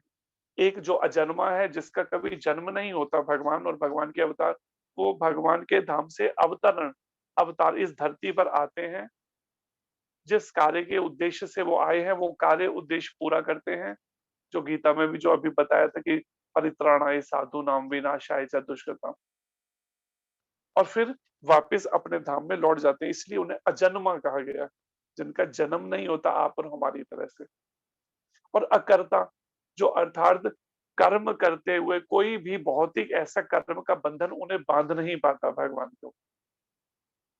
हम कुछ भी कर्म करते हैं, उसका फल हमें भविष्य में भोगना पड़ता है, अच्छा या बुरा। लेकिन जो मुक्त जीव हैं, ये बद्ध जीवों के साथ है, पुण्य और पापों के फल भोगने पड़ते हैं बद्ध जीवों को। जैसा भी कर्म करेंगे वैसा फल देगा भगवान, ये है गीता का ज्ञान। लेकिन जो मुक्त जीव हैं या जो भगवान हैं, वो जब धरती पर आते हैं, तो धरती पर अवतार लेते हैं, तो परिणाम में उनको कर्मों का बंधन नहीं बांधता। जैसे आज सुबह के भी प्रसंग में वर्णन आ रहा था महाराज पृथु के बारे में, कि उनको पुण्य और पापों का बंधन नहीं बांधता हो, क्योंकि वो मुक्त जीव हैं। वो भगवान के शक्तावेश अवतार हैं महाराज पृथु, जो सारी धरती का शासन उन्होंने संभाला, सारी धरती पर। तो यहाँ पर इस बात का वर्णन है कि जो अजन्मा है तथा अकर्ता है, अगर कर्म करते हुए कर्म के बंधन में नहीं पड़ते, अकर्ता के जन्मों तथा कर्मों का वर्णन करते हैं विद्वान पुरुष, जो वैदिक साहित्य के लिए भी ज्ञेय नहीं है। अर्थात वैदिक साहित्य भी उनको जान नहीं पाता पूर्ण रूप से भगवान को और उनके कार्यकलापों को, दिव्य कार्यकलापों को। इसलिए महाराज एक भजन में गाते हैं कि नेति नेति गाया वेदों ने, पार नहीं पाया वेदों ने। अर्थात वेद भी आखिर में भगवान का कितना गुणगान करने के बाद भी उसके बाद आखिर में का नेति नेति, और इससे अधिक वो भी नहीं गान कर पाता भगवान का पूर्ण रूप से। पार नहीं पाया वेदों, वेद भी पार नहीं पा सके भगवान की गुणगान, भगवान की लीलाओं का। अनंत शेष भगवान, जिनके फनों पर ये धरती टिकी है, लाखों फनों पे ऐसे ब्रह्मांड टिके हैं, वो भी सृष्टि के आरंभ से आज तक जब से हैं, वो भगवान के अपने उन लाखों मुखों से भगवान की लीलाओं का गान कर रहे हैं, महिमा गान। लेकिन फिर भी आखिर में कभी भी पूर्ण नहीं गा सके वो अपने तीर। ऐसी है भगवान की दिव्य लीलाएं, जिनका वर्णन इस श्रीमद् भागवत में है। तो वैदिक साहित्य के द्वारा भी वो पूर्ण रूप से जाने नहीं जाते। सूत गोस्वामी जी कहते हैं, वे हृदयेश हैं, हृदय में रहने वाले वो ईश्वर हैं, हृदयेश हैं वो भगवान, जिनके कर्म सदैव निष्कलुष हैं। और भगवान के वो जितने भी जो कर्म करते हैं भगवान आकर लीला स्वरूप लीला में, तो निष्कलुष हैं, किसी तरह का कलमश या किसी तरह का मैल नहीं उन कर्मों में, परम पवित्र हैं, वो दिव्य हैं धरातल पर। वे भगवान 6 इंद्रियों के स्वामी हैं। 5 इंद्रियां, आंख, नाक, कान, जीभ, त्वचा, और छठी इंद्रिय जो सूक्ष्म इंद्रिय है वो है मन। 5 स्थूल इंद्रियां और सूक्ष्म इंद्रिय मन, इन 6 इंद्रियों के स्वामी हैं भगवान। और 6 ऐश्वर्यों के साथ सर्वशक्तिमान है। और 6 ऐश्वर्य हैं उनके अंदर भगवान में, जो सबसे अधिक सुंदर है, उनसे बढ़ के सुंदर कोई नहीं है किसी भी ब्रह्मांडों में। और फिर सबसे अधिक बलशाली हैं, उनके बराबर कोई शक्तिशाली नहीं है। जिसका उदाहरण है, केवल 7 साल की अवस्था के अंदर अपने बाएं हाथ की एक छोटी अंगुली के ऊपर 7 दिन 7 रात तक गिरिराज गोवर्धन पर्वत को धारण किए रहा। जो गोवर्धन कितना बड़ा है, 21 किलोमीटर का, 7 कोस 21 किलोमीटर का घेरा है, उसको धारण किए रखा एक छतरी की तरह से। विचार कीजिए, सबसे अधिक बलवान और सबसे अधिक धनाढ्य, उनसे बढ़कर धनवान कोई नहीं है। लाखों लक्ष्मियां भयभीत होकर जिनकी सेवा में हाथ जोड़े हर समय खड़ी रहती है, उनकी सेवा में रहती। और सबसे अधिक यशस्वी, जिनका समस्त दिशाओं में जिनका यश गाया जा रहा है निरंतर। और सबसे अधिक ज्ञानी, जिनसे बढ़कर कोई ज्ञानी नहीं, पूर्ण ज्ञान जिनमें। और छठा है ऐश्वर्य, उनका वैराग्य, पूर्ण वैराग्य जिनमें है। कहा तो 16,108 रानियों के साथ रह रहे हैं द्वारिका में, और कहा जब जाना था भगवान ने अपनी लीला स्मरण करके, तो उस द्वारिका नगरी को ही पूरे के समुद्र में डुबो दिया। लेकिन वैराग्य पूर्ण मन में कोई ऐसा नहीं कि हाँ वो दुख होके रो रहे हो आंसू। पूर्ण वैराग्य, ये 6 ऐश्वर्यों का सूत गोस्वामी जी कहते हैं कि ये पूर्ण ऐश्वर्य हैं, उनमें 6 ऐश्वर्य। इन ऐश्वर्यों के साथ वो सर्वशक्तिमान हैं। वे दृश्य ब्रह्मांडों की सृष्टि करते हैं, जो आंखों से हमें दिखाई दे रहे हैं, जितने भी ब्रह्मांडों की सृष्टि करते हैं, उनका पालन करते हैं भगवान। और रंच मात्र भी प्रभावित हुए बिना उनका फिर संहार भी कर देते हैं। अपने आगे अपने प्रतिनिधि के रूप में 3 ऐसे अवतारों के द्वारा वो करते हैं, ब्रह्मा, विष्णु और महेश के रूप में आगे ये कार्य, शिव जी के रूप में। पालन, सृष्टि उत्पन्न करना, पालन करना, और बिना प्रभावित हुए फिर संहार भी कर देना उसको। वे समस्त जीवों के भीतर विद्यमान रहते हैं, सब जीवों के हृदय में भीतर परमात्मा रूप में रहते हैं, आत्मा के साथ में वास करते हैं परमात्मा रूप में, जो सभी के सभी कर्मों के साक्षी हैं। जो भी हम मन से सोचते हैं, जो भी वाणी से बोलते हैं, और जो भी शरीर से कर्म करते हैं, भगवान तीनों के साक्षी हैं। तो सूत गोस्वामी जी कहते हैं, वे समस्त जीवों के भीतर विद्यमान रहते हैं और सदैव स्वतंत्र होते हैं। और सदैव स्वतंत्र हैं, उनको कोई भी अंकुश नहीं है। श्री गुरु महाराज की जय। दर्शन कर लीजिए महाराज जी के। धन्यवाद प्रणाम प्रभु, धन्यवाद प्रणाम महाराज जी। एक मिनट।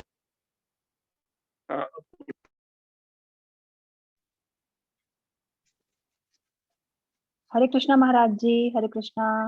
हरे कृष्ण प्रभु जी, महाराज जी। हरे कृष्ण महाराज, दंडवत प्रणाम। श्री कृष्ण। हरे कृष्णा हरे कृष्णा हरे कृष्णा। सब लोग ठीक हैं? हाँ महाराज जी ठीक है। जी महाराज जी ठीक है। बच्चे भी हैं, वो भी बोल रहे हैं। हरे कृष्णा तो हरे महाराज जी। कृष्णा माता जी। हरे कृष्ण। हरे कृष्णा महाराज जी। खूब भगवान का नाम जपो, सारे मेरे बीच बोलो हरे कृष्ण हरे हरे कृष्णा हरे कृष्णा हरे कृष्ण। हरे हरे कृष्णा जल्दी जल्दी बोलो ना, कृष्ण कृष्ण कृष्ण कृष्ण कृष्ण हरे हरे हरे हरे हरे हरे राम हरे राम हरे राम हरे हरे राम राम राम राम राम राम हरे हरे। हरे हरे हरे हरे का जप इतना करना है, इतना जप कर कि हद कर दे कि यमराज भी अपना खाता रद्द कर दे। समझाई? जी जी प्रभु उस नाम पर जोर दो, नाम जपो। जब सिद्धांत समझ आ जाए, कृष्ण भगवान है, हम सब कृष्ण के दास हैं, तुम्हारा काम कृष्ण की भक्ति करना है, कृष्ण के चरणों को लगाना है, ताकि अंत काल में भगवान का नाम जीवा पर आ जाए। हरे कृष्ण हरे कृष्ण क्या है? हरे हरे कृष्णा हरे हरे कृष्ण कृष्ण महाराज जी हरे कृष्ण राधे कृष्ण। महाराज जी।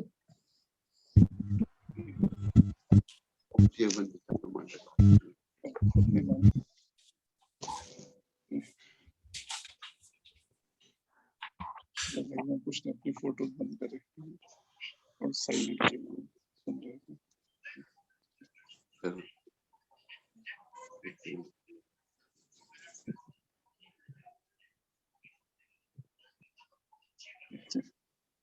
फोटो लगा देखिए अपने उसमें। जी भूषण लाल पंडित है जी, उनका नाम नीचे कहाँ के हैं? जम्मू से दिल्ली से मैंने सुनाई तो नहीं दे रहा उनको, दे।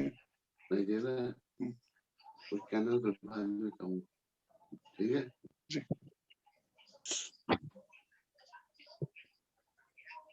ये कौन भक्त हैं ये भी है? गुजराती है। हाँ केम छो?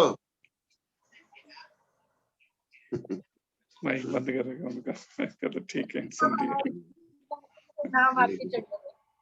हरे कृष्ण। गुजराती बोलते हैं। તમે ક્યાં સુરત ના છો ને તમે?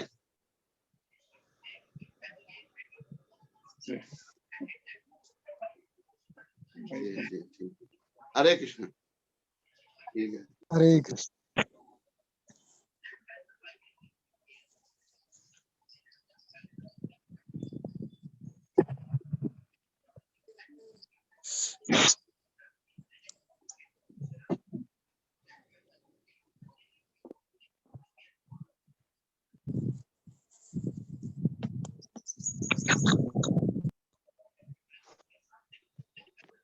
कृष्णा, साथ में दर्शन भी हो गए आपको महाराज जी के। जी प्रभु कृपा है। कृपा है। जय प्रभु जी। तो महाराज जी अभी कंस्ट्रक्शन यहाँ चल रहा है तो उसमें देखने के लिए आते हैं, तो रोज यहाँ से होते हुए। तो आइए आगे, सूत गोस्वामी जी जो यहाँ वर्णन कर रहे हैं, जिनके कर्म सदैव निष्कलुष हैं।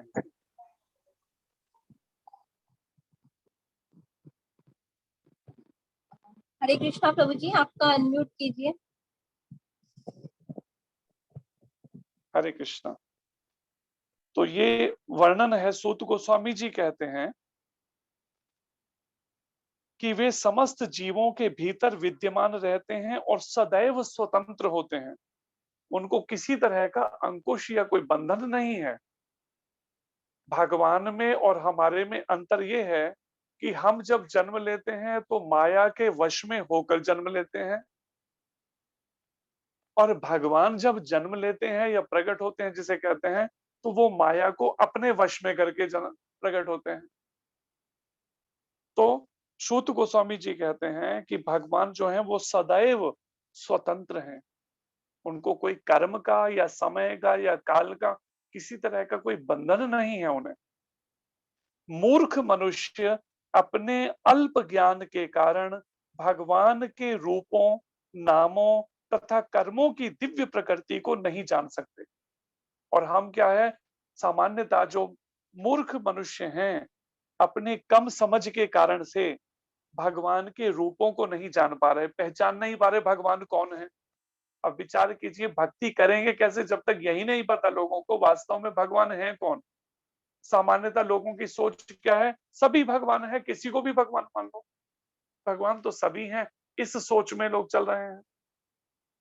तो सूत गोस्वामी जी यही बात यहाँ पे जो वर्णन कर रहे हैं इस बात को, और कि वास्तव में भगवान के रूप के बारे में, भगवान का क्या रूप है, भगवान के नामों के बारे में, नामों की शक्ति क्या है, उसको समझ नहीं पा रहे।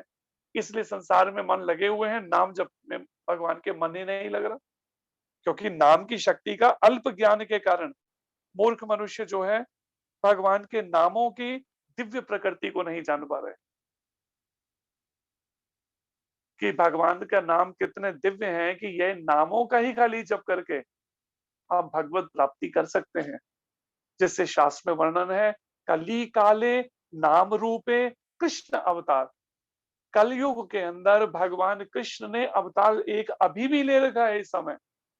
किस रूप में ले रखा है?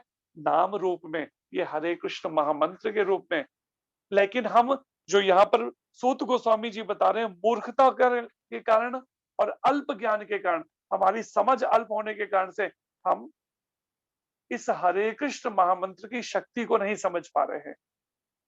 इसलिए महाराज जी ने भी क्या बताया, महाराज जी ने कहा कि ठीक है, भागवत से आप सिद्धांत को जान लो भगवान के बारे में, लेकिन करो क्या? नाम जप पे जोर दो मुख्य रूप से, क्योंकि यही नाम जप ही हमारे मन के सारे मैल को धोएगा। इसलिए महाराज क्या के शब्द कहते हैं जो अभी भी कहलवाए कि इतना जप कर कि हद कर दे, कि यमराज भी अपना खाता रद्द कर दे। यमराज के हैं जो हमारे खाते खुले हैं, वो हमेशा के लिए कहता हूं कि हाँ, अब ये मेरा कस्टमर नहीं रहा, ग्राहक रहा, अब ये भगवान का कस्टमर हो गया, भगवान के धाम। इतना नाम, तो इस भागवत के माध्यम से हमें नाम में श्रद्धा, भगवान में और भगवान के नाम में श्रद्धा जगे। लेकिन भगवान में श्रद्धा तब कि भगवान है कौन, यही जानने के लिए ये भागवत है, कि भगवान कृष्ण जो वास्तव में आदि पुरुषोत्तम भगवान, जिनका वर्णन यहाँ पर सूत गोस्वामी जी कर रहे हैं, आदि भगवान हैं, सारे अवतार उनसे निकले हैं आगे भगवान कृष्ण से। और यहाँ पर सूत गोस्वामी जी कहते हैं, और उनके कर्म, भगवान के कर्म हमारे आपकी तरह नहीं है। भगवान के जो कर्म है दिव्य प्रकृति है उनके भी कर्मों की। जैसे गोवर्धन लीला का गिरिराज जी को, या पूतना का वध कर देना, अभी 10 दिन के भी नहीं हुए, अभी छोटे से हैं, लेकिन पूतना का वध कर दिया। कुछ ही दिन के हैं, अभी 3 महीने के हैं तो शक्टासुर का वध कर दिया, जो प्रेत के रूप में भूत था, एक भूत प्रेत जैसा, प्रेत जैसा था, एक छकड़े के अंदर घुसा हुआ था प्रेत। 1 साल के थे तो तृणावर्त असुर का वध कर दिया, जो एक झंझावात, एक आधी तूफान की तरह आया, उसका वध किया। तो इस तरह से भगवान के जो कर्म है दिव्य प्रकृति को हम मूर्ख मनुष्य और अल्प ज्ञान के कारण दिव्य प्रकृति को नहीं जान सकते। किसकी? भगवान के रूप, भगवान के नाम और उनके कर्मों की दिव्य प्रकृति को नहीं जान सकते, क्योंकि वे तो किसी नाटक में एक पात्र की तरह कार्य कर रहे होते हैं। जैसे कई बार हम किसी नाटक या फिल्म में देखते हैं तो कई बार हीरो कैसे कार्य करता है कि अभी यहाँ है, अगले पर उड़ के कहीं पहुंच जाता है, लेकिन सच्चाई वो नहीं है, वो हीरो उड़ नहीं सकता, लेकिन दिखाते ऐसे हैं मूवीज के अंदर, फिल्मों के अंदर, उसको, हीरो को या विलेन को। ऐसे ही भगवान एक नाटक की तरह कई बार अपना पात्र इस तरह से लीला करते हैं। परशुराम भगवान के रूप में जिस समय उन्होंने सहस्त्रार्जुन और उसके बेटों को जब मारा, तो एक ही समय के अंदर अलग अलग जगह के ऊपर परशुराम भगवान प्रकट हो गए और प्रकट होकर उनका वध कर दिया, उसके चारों बेटों का। तो यहाँ पर जो वर्णन है, एक नाटक में एक पात्र की तरह वो कार्य करते हैं, उनके दिव्य ये जो प्रकृति कार्यों कर्मों की। ना ही ऐसे मनुष्य अपने तर्क या अपनी वाणी द्वारा भी ऐसी बातों को व्यक्त कर सकते हैं। ना ही ऐसे मनुष्य अपने तर्क या अपनी वाणी के द्वारा भी उनके ऐसी बातों को व्यक्त भी ठीक से हम अगर व्यक्त भी कर पाए तो भी पूरी तरह से उनके कार्यों को, भगवान के दिव्य कार्यों को हम व्यक्त भी नहीं कर सकते। आगे सूत गोस्वामी जी कहते हैं, जो बिना हिचक के अबाध रूप से अपने हाथों में रथ का चक्र धारण करने वाले भगवान के चरण कमलों की अनुकूल सेवा करता है, वही इस जगत के सृष्टा की पूर्ण महिमा, शक्ति तथा दिव्यता को समझ सकता है। और फिर ये वर्णन है कि जो लोग जो बिना हिचक के अबाध रूप से अपने हाथों में रथ का चक्र धारण करने वाले, रथ का चक्र कब धारण किया? भगवान कृष्ण ने जिस समय अर्जुन के सारथी बने हुए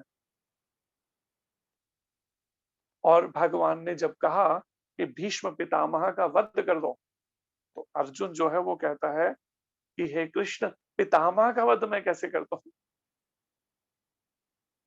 कि मैं तो बचपन से इनकी गोद में पला बड़ा खेला हूं, इनका वध मेरे से नहीं हो सकेगा, पितामह का। तो भगवान ने कहा प्रमाण के साथ में कि भगवान ने कहा, देखो अर्जुन, ये वही पितामह है जिस समय में भरी सभा के अंदर इनकी पुत्र वधू के समान द्रौपदी को विवस्त्र करने की, निवस्त्र करने की कोशिश की जा रही थी, उस समय ये पितामह भी वहीं बैठे हुए थे। अगर ये उस समय खड़े हो जाते, प्रतिकार करते, अगर रोकने का एक बार खड़े हो जाते और दुर्योधन दुशासन को धमका देते ना, तो हिम्मत नहीं पड़नी थी द्रौपदी माता से कोई दुर्व्यवहार कर पाता, जो अग्नि से प्रकट दिव्य नारी हैं। लेकिन पितामह ने उस समय प्रतिकार नहीं किया, रोका नहीं उस समय उस पाप को होते हुए, वहां पर रहे उपस्थित, इसलिए इन्हें कर्तव्य विमुख होने का पाप लगा है, नेग्लिजेंस ऑफ ड्यूटी, इसलिए इसका वध करो। लेकिन अर्जुन फिर भी मोह के कारण नहीं माने जब, तो भगवान ने क्या किया, उसी समय रथ से छलांग लगा दी, नीचे कूद पड़े, क्योंकि वहां से पितामह बाण चलाते जा रहे हैं अर्जुन के ऊपर, और भगवान ने वचन दे रखा है अर्जुन को इस युद्ध के बाद जीवित वापस लेकर आएंगे। तो भगवान ने तो अपना वचन पूरा करना है, उसको उनकी रक्षा के, तो भगवान रथ से कूद पड़े और कूद कर क्या किया, एक टूटे हुए रथ का पहिया उंगली पे उठाया और भागे भीष्म पितामह का वध करने के लिए। पितामह ने जब देखा भगवान कृष्ण को अपनी ओर आते हुए तीव्र गति से, उसी समय पितामह रथ से छलांग लगाई, नीचे कूदे और दोनों हाथ जोड़कर शीश आगे कर दिया कि भगवान के हाथों से अब मेरा वध होगा तो मेरी मोक्ष मुक्ति हो जाएगी, कि मैं कहां दुविधा में फंस गया हूं इसमें कि दुर्योधन का मेरे को साथ देना पड़ा। तो ये वही वर्णन है यहाँ पर प्रसंग का कि जो बिना हिचक के अबाध रूप में अपने हाथों में रथ का चक्र धारण करने वाले भगवान के चरण कमलों की अनुकूल सेवा करता है। एक होता है अनुकूल सेवा, दूसरी होती है प्रतिकूल सेवा। प्रतिकूल मतलब मन नहीं कर रहा, अनमने मन से हम खाली कर रहे हैं, कोई सेवा को कर रहे हैं। और एक है अनुकूल भाव के साथ में सेवा करना। तो जो ऐसे भगवान जिसे कह सकते हैं पार्थ सारथी भगवान के कुल भाव से अगर सेवा करता है, तो सूत गोस्वामी जी कहते हैं वही इस जगत के सृष्टा उनकी पूर्ण महिमा को, उनकी पूर्ण शक्ति को और उनकी पूर्ण दिव्यता को समझ सकता है। वही अर्थात अनुकूल सेवा करने की हमें आदत डालनी पड़ेगी कि मन को कैसे भी भगवान के सेवा में, निष्काम सेवा में और भगवान के नाम में लगाना होगा हमें। आगे सूत गोस्वामी जी कहते हैं कि इस संसार में केवल ऐसी जिज्ञासाओं द्वारा ही मनुष्य सफल तथा पूर्णता ज्ञात हो सकता है। केवल ऐसी जिज्ञासाएं, भगवान को जानने की जो इच्छाएं हैं, जैसे परीक्षित महाराज ने पहले अध्याय के अंदर 6 प्रश्न किए हैं। तो इस तरह की जिज्ञासाएं भगवान को जानने की, या फिर जिसे कह सकते हैं मैं कौन हूँ, मैं कहाँ से आया हूँ, इस शरीर को छोड़ने के बाद कहाँ जाना है, वास्तव में भगवान कौन है और भगवान से मेरा क्या रिश्ता है, जिसे इनको कहा गया अथातो ब्रह्म जिज्ञासा। उस ब्रह्म को जानने की इच्छा होना, ये पहली सीढ़ी है आध्यात्मिक जीवन की।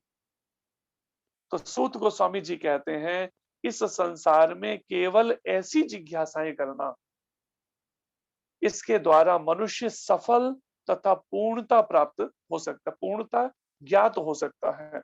मनुष्य सफलता को प्राप्त कर सकता है और पूर्णता को ज्ञात हो सकता, पूर्ण बन सकता है। इन जिज्ञासाओं को जानकर उसके अनुसार अपना जीवन ढाल ले 24 घंटे, उस वास्तविकता, उस सत्य को जानने के लिए, उन भगवान से अपने रिश्ते को, संबंध को दोबारा स्थापित करने के लिए, जो हम अनंत जन्मों से भगवान से अपने रिश्ते को बिल्कुल भूल गए हैं। अब याद ही नहीं आता वास्तव में हमारा भगवान से संबंध, रिश्ता है क्या। और सभी जीवों का वर्णन है, सभी जीवों का भगवान से कोई ना कोई रिश्ता जरूर है। सभी जीवों का रिश्ता है भगवान, लेकिन अपने रिश्ते को अनंत जन्मों से भूले हुए हैं, केवल भोग के इस जीवन में फंसकर,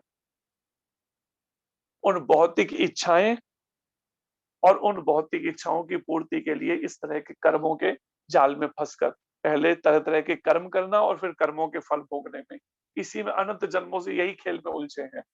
अब भी जीवन मिला तो अभी भी दिमाग बस वही सोच रहा है, ये मेरी माता है, ये मेरे पिता है, ये मेरी पत्नी है, ये मेरे पति है, ये मेरे मेरे भाई है, मेरी बहन, मेरा परिवार। बस इन्हीं चिंतनों से बाहर ही नहीं, ऊपर उठ समझ ही नहीं पा रहे इससे आगे भी कोई भगवान से मेरा शाश्वत रिश्ता है, जिसको भगवान गीता में कह रहे हैं सभी आत्माएं ममे वंशो, मेरी अंश हैं। तो प्रभुपाद जी कहते हैं जब तक अपना संबंध, अपना रिश्ता भगवान से नहीं याद आ पा रहा, हमें नहीं समझ जब तक इसका ज्ञान है, तब तक दास्य भाव से कि मैं भगवान का दास हूं, मैं भगवान की दासी हूं, इस भाव से भगवान कृष्ण की हम सेवा करें। जैसे जैसे उस सेवा से और नाम जप से, निष्काम सेवा और नाम जप, निष्काम जब तक सेवा नहीं होगी तब तक रिश्ता नहीं पता, तब तक उन्नति नहीं होगी भगवत भक्ति मार्ग में या भगवान के इस ज्ञान को जानने में।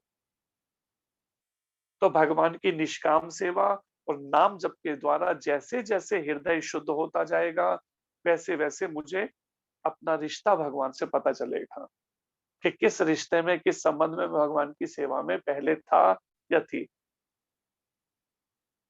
लेकिन जब तक नहीं ध्यान आ रहा तब तक दास्य भाव के अंदर हमें सेवा करनी चाहिए। और दास्य भाव का सबसे बड़ा जो भक्त जो है उनका उदाहरण है वो हनुमंत लाल जी का, हनुमान जी का।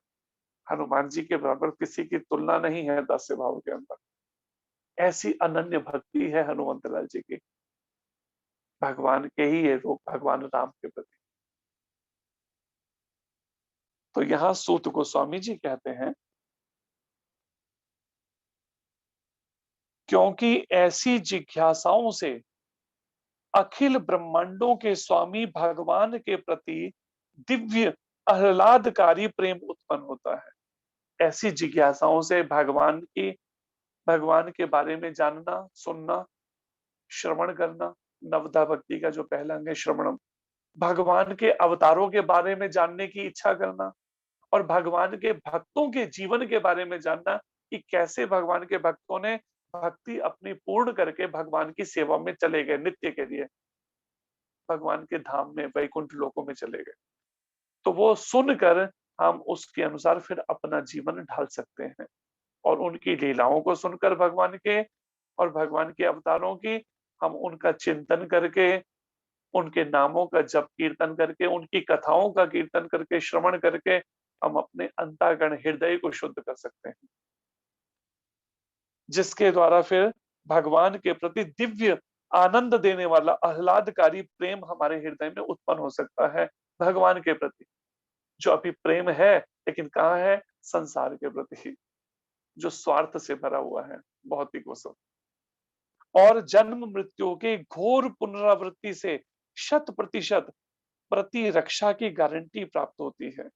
और सूत गोस्वामी जी कहते हैं अगर हम भगवान श्री कृष्ण, भगवान के अवतार और भगवान के भक्तों की लीलाओं का बार बार श्रवण कीर्तन करते हैं तो उससे परिणाम क्या होता है, 100% मतलब 100% पूरी तरह से 100% जन्म मृत्यु की ये जो बार बार घोर पुनरावृत्ति है, बार बार जन्म, बार बार मृत्यु, बार बार बुढ़ापा और बार बार बीमारी, इससे हमेशा के लिए गारंटी है कि हमें छुटकारा हो जाएगा।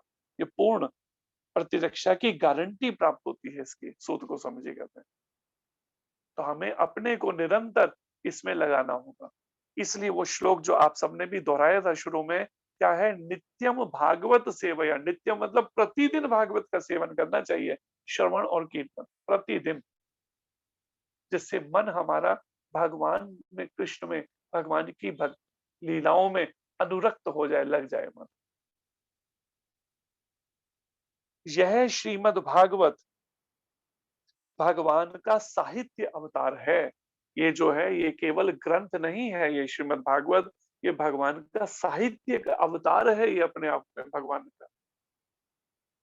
लेकिन हमने केवल एक अवतार के रूप में सीधा रूप से ही जाना है, इसलिए हम कई बार उसी एक आकलन में हम भगवान साक्षात प्रकट हो तो ये हम भगवान मानेंगे। लेकिन सूत गोस्वामी जी कहते हैं ये भी एक अवतार है। श्रीमद् भागवत जो है इस धरती पर भगवान का साहित्यिक अवतार कहलाता है, जिसे भगवान के अवतार वेद व्यास ने संकलित किया है। और इसका जो संकलन है वो भगवान वेद व्यास जी ने किया है स्वयं। यह सभी लोगों के परम कल्याण के निमित्त है, सभी लोगों के, उसमें यह नहीं कहा कि हिंदू, मुस्लिम, सिख, ईसाई, सभी जीवों के, सभी लोगों के कल्याण के निमित्त है ये ग्रंथ। और यह सभी तरह से सफल, आनंदमय तथा परिपूर्ण है। सभी तरह से सफल है, सभी तरह से आनंदमय है और परिपूर्ण है। अर्थात इसको जानने के बाद, इसके अनुसार जीवन ढालने के बाद में और किसी को जानना शेष नहीं रहता। इसलिए आखिर में कहा परिपूर्ण है ये ग्रंथ। सूत गोस्वामी जी कहते हैं स्वरूप सिद्धों में अत्यंत सम्माननीय जितने भी स्वरूप सिद्ध जीव हैं, जिन्होंने आत्म साक्षात्कार किए हुए जीव हैं जितने भी, उन सब में अत्यंत सम्माननीय श्री व्यास देव ने समस्त वैदिक वांग्मय तथा ब्रह्मांड के इतिहासों का सार निकालकर इसे अपने पुत्र को प्रदान किया। जितने भी वैदिक ग्रंथ हैं, वेद, पुराण, उपनिषद और जहां कुछ भी जितना है वैदिक ज्ञान, महाभारत और सब, उन सब का सार निकाला उसमें से निचोड़, और वो सार निकाल कर क्या किया भगवान वेद व्यास जी ने, अपने सुपुत्र को श्रील शुकदेव गोस्वामी को वो सब प्रदान किया आगे उपदेश, जिससे वो आगे इसका संसार के जीवों में प्रचार करें और जीवों को भगवान तक वापस लौटने का मार्गदर्शन मिले, भगवान की शरण में वापस लौट सके जी। इसे अपने पुत्र को प्रदान किया भगवान वेद व्यास जी ने। व्यासदेव के पुत्र शुकदेव गोस्वामी ने अपनी पारी में महाराज परीक्षित को भागवत सुनाई, और फिर शुकदेव जी ने अपने आगे यही भागवत जो अपने पिता श्रील व्यासदेव जी से सुनी, उसको आगे फिर उन्होंने महाराज परीक्षित को ये भागवत सुनाई, जो तब निर्जल तथा निराहार रहकर मृत्यु की प्रतीक्षा करते हुए गंगा नदी के तट पर ऋषियों से घिरे बैठे हुए थे। जब परीक्षित महाराज को पता चला कि आज से 7वें दिन मेरी मृत्यु हो जाएगी, तो उसी समय उन्होंने सारे विश्व का साम्राज्य जो उनका था, पूरे विश्व पर एक छत्र राज करते थे, सब राजा उनके नीचे रहते थे, उनके मार्गदर्शन में चलते थे। उस समय परीक्षित महाराज ने धर्मपत्नी को, बच्चों को उसी समय छोड़ा और छोड़कर कहां पर आ गए, हस्तिनापुर से पास में ही शुकताल जगह है, दिल्ली के पास में है मेरठ, और मेरठ से दाईं तरफ को 21 किलोमीटर अंदर करके गंगा जी का किनारा है शुकताल, वहां पर आ गए महाराज परीक्षित। और वहां पर आकर 7 दिन 7 रातें निर्जल पानी तक नहीं पिया 7 दिन 7 रातें, और निराहार 7 दिन 7 रातों में भोजन नहीं किया। फिर परीक्षित महाराज ने जो मृत्यु की प्रतीक्षा अब कर रहे हैं, केवल एक पल भी अब, और सोए भी नहीं 7 दिन 7 रातों तक, और लगातार इस तरह से मृत्यु की प्रतीक्षा करते हुए गंगा नदी के तट पर ऋषियों से घिरे हुए वहां बैठे हुए थे परीक्षित महाराज। यह भागवत पुराण सूर्य के समान तेजस्वी है। जैसे आकाश में सूर्य उदित होता है तो कैसा तेज है सूर्य का। मई जून में कोई चाहे दोपहर के समय जाकर सूर्य को देख पाना तो संभव नहीं है, आंखों की झिल्ली जल जाएगी। सूत गोस्वामी जी कहते हैं यह भागवत पुराण भी सूर्य के समान ही तेजस्वी है, सूर्य के समान।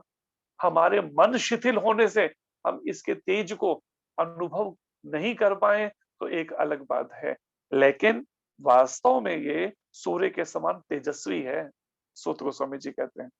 और धर्म ज्ञान आदि के साथ श्री कृष्ण द्वारा अपने धाम चले जाने के बाद ही इसका उदय हुआ।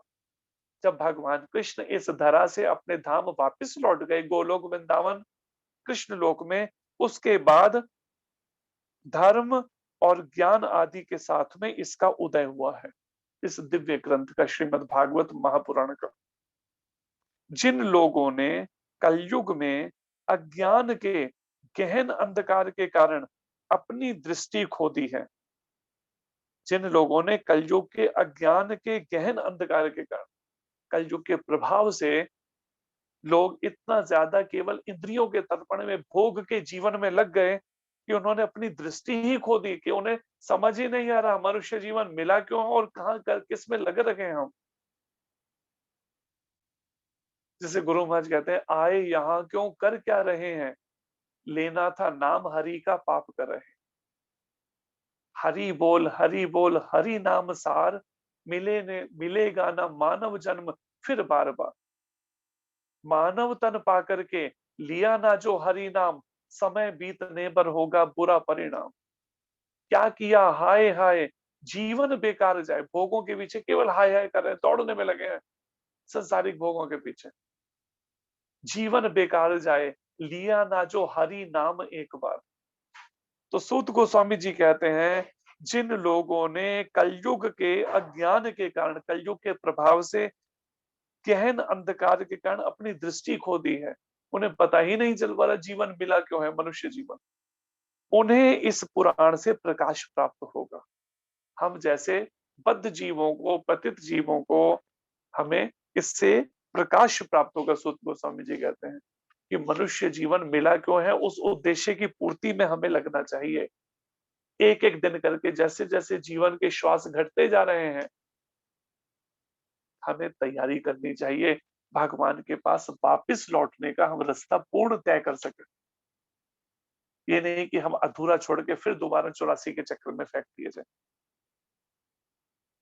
तो सूत गोस्वामी जी 88,000 शौनकादि ऋषियों को क्या कहते हैं, हे विद्वान ब्राह्मणों, जब सुखदेव गोस्वामी ने वहां पर महाराज परीक्षित की उपस्थिति में भागवत सुनाया ये ग्रंथ, तो मैंने अत्यंत ध्यान पूर्वक सुना। जिस समय सुखदेव जी ने ये भागवत सुनाई लगभग 5000 साल पहले महाराज परीक्षित को शुकताल में, तो सूत गोस्वामी जी कहते हैं मैं भी वहां पर उपस्थित था और मैंने ध्यान पूर्वक भागवत सुनी सुखदेव गोस्वामी जी से। मैंने अत्यंत ध्यान पूर्वक सुना इस दिव्य ग्रंथ को, और इस तरह उनकी कृपा से, सुखदेव गोस्वामी जी की कृपा से, मैंने उन महान शक्ति संपन्न ऋषि से भागवत सीखा। सुखदेव गोस्वामी जी से मैंने भागवत सीखा, सूत गोस्वामी जी कहते हैं। अब मैं तुम लोगों को वही सब सुनाने का प्रयत्न करूंगा जो मैंने उनसे सीखा तथा जैसा मैंने आत्मसात किया। जैसा मैंने सुखदेव गोस्वामी से सीखा और जितना मैंने जीवन में आचरण में उतारा, उन शिक्षाओं को अब मैं तुम्हें वर्णन करूंगा, सुनाऊंगा मैं तुम्हें वही सब जो मैंने आचरण में उतारा। केवल ये नहीं कि मैंने कहानी स्टोरी की तरह खाली सुना था और वही स्टोरी आगे सुना रहे, ऐसा नहीं कर रहे सूत गोस्वामी जी। उसको अपने जीवन में आचरण में उतार के फिर वो शिक्षा आगे दे रहे हैं। तो ये है तीसरा अध्याय जिसमें ये सब वर्णन है समस्त अवतारों के बारे में। सम अवतारों के स्रोत श्री कृष्ण जो हैं, सारे अवतारों के स्रोत हैं श्री कृष्ण। इसके बाद चौथे अध्याय में नारद जी के बारे में वर्णन है, नारद जी के प्रागट्य के बारे में। तो समय हो चुका है, तो 3 अध्याय ये तीसरा अध्याय है। तो इससे हमें मार्गदर्शन लेना चाहिए जो सूत गोस्वामी जी बता रहे हैं कि इस भागवत में जो शिक्षाएं हैं, जो भगवान की लीलाएं हैं, उनका निरंतर श्रवण कीर्तन करते हुए हम अपने मन को, इंद्रियों को, मन को, बुद्धि को भगवान की सेवा में लगाएं, इसका अभ्यास करना चाहिए। जैसे सूत गोस्वामी जी कह रहे हैं कि मैंने आत्मसात किया। आत्मसात का मतलब होता है अपने जीवन में, आचरण में उतारा इन सबको। तो हमें भी वही चीज आत्मसात करने के लिए हमें प्रार्थना करनी चाहिए श्रील सुखदेव गोस्वामी जी और गुरु गौरांग राधा कृष्ण को कि वो कृपा करें जिससे हम इसे आत्मसात कर सके, जीवन में उतार सके इन शिक्षाओं को। और इनका मुख्य, इनके पीछे क्या वर्णन है कि नाम, भगवान के नाम कीर्तन में हमारी रुचि जागे। जिसको चैतन्य महाप्रभु के रूप में भी जब भगवान कृष्ण भक्त के रूप में प्रकट हुए इस कलयुग में, तो उन्होंने यही बताया कि नाम गाने सदा रुचि, कीर्तनिया सदा हरि। कि सदा भगवान के, सदा का मतलब होता है निरंतर भगवान के नामों का कीर्तन और नाम गान में रुचि, मन में रुचि जागे, इस तरह का अभ्यास करना चाहिए। जैसे जैसे नाम जप, जिसको महाराज आसान भाषा में कहते हैं, जैसे कपड़ों की धुलाई साबुन पानी से होती है, ऐसे ही मन के अंदर जो वासनाएं हैं, जो भोगों की इच्छाएं हैं, या जो मन संसार में फंसा हुआ है, हट ही नहीं रहा देहात्म बुद्धि से, केवल संसार में मन लगा है, इस संसार से हटकर भगवान में मन लग जाए, उसका ये नाम जप जो है साधन है उसका। ये नाम हमारे को नामी से मिला देगा, उन भगवान से मिला देगा, उनमें मन लग जाएगा। तो ये अभ्यास हम कर सकते हैं। हरे कृष्ण कृष्ण कृष्ण हरे हरे, हरे राम राम राम हरे हरे। धन्यवाद। कोई प्रश्न हो आप पूछ सकते हैं।